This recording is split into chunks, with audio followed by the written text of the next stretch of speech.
மொத்தம் 7 எபிசோடு இருக்கு. அதுல ஒண்ணொண்ணும் கிட்டத்தட்ட 40லேருந்து 50 நிமிஷம் இருக்கு. ஆரம்பத்திலேயே நேரா கதைக்குள்ள வர சீரிஸு, அடுத்து ஒவ்வொரு எபிசோட்லயும் பட்டாசு மாதிரி பறக்குதுன்னே சொல்லலாம். ஏன்னா, எங்கேயுமே லேக் அடிக்காம, எங்கேயுமே போர் அடிக்காம, நமக்கு இது ஏற்கனவே தெரிஞ்ச கதையாவே இருந்தாலும், என்ன நடக்கும் அப்படிங்கிற ஒரு எதிர்பார்ப்பு தூண்டிக்கிட்டே இருந்ததுன்னு சொல்லலாம். கிட்டத்தட்ட ஒரு த்ரில்லர் பாணியில தான் இந்த சீரிஸ் அமைஞ்சிருக்குன்னே சொல்லலாம். அதாவது அவங்களோட திட்டமிடல், இவங்களோட விசாரணை எல்லாமே ஒரு கேட் அண்ட் மவுஸ் மாரியான அமைப்புல தான் இவங்க ரைட்டிங்கே எழுதியிருக்காங்க. அதுக்கு எடிட்டிங் பக்காவா கை குடுத்துருக்குன்னே சொல்லலாம்.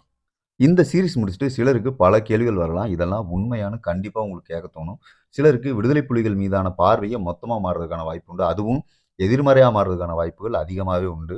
ஏன்னா, போலீஸ் பார்வையில விசாரணை எப்படி நடந்தது? சம்பவம் எப்படி நடந்தது? அப்படிங்கிறத உண்மைக்கு நெருக்கமா இருந்தது மாதிரியே அரசாங்கத்தின் பார்வையில சொல்றதுனால, விடுதலை புலிகள் மீதான எண்ணம் கண்டிப்பா நமக்கு எதிர்மறையா மாறுறதுக்கான வாய்ப்புகள் நெறையவே இருக்கு. இவங்க ஃபர்ஸ்ட் 6 எபிசோட்ல பரபரப்பா கொண்டு போனவங்க. இத போலீஸ் பார்வையில, அரசாங்கத்தின் பார்வையில தெளிவா சொன்னவங்க. கடைசி எபிசோட்ல மட்டும் அதிகாரிகளுக்கு பின்னாடி இருந்த அரசியல் அழுத்தம் என்ன அப்படிங்கிறத சொல்லாமலே முடிச்சுட்டாங்க. அத இவங்க தெளிவா சொல்லியிருந்தாங்க அப்படின்னா, இன்னுமே இந்த சீரிஸ் நல்லா இருந்திருக்கும்னே தோணுச்சு.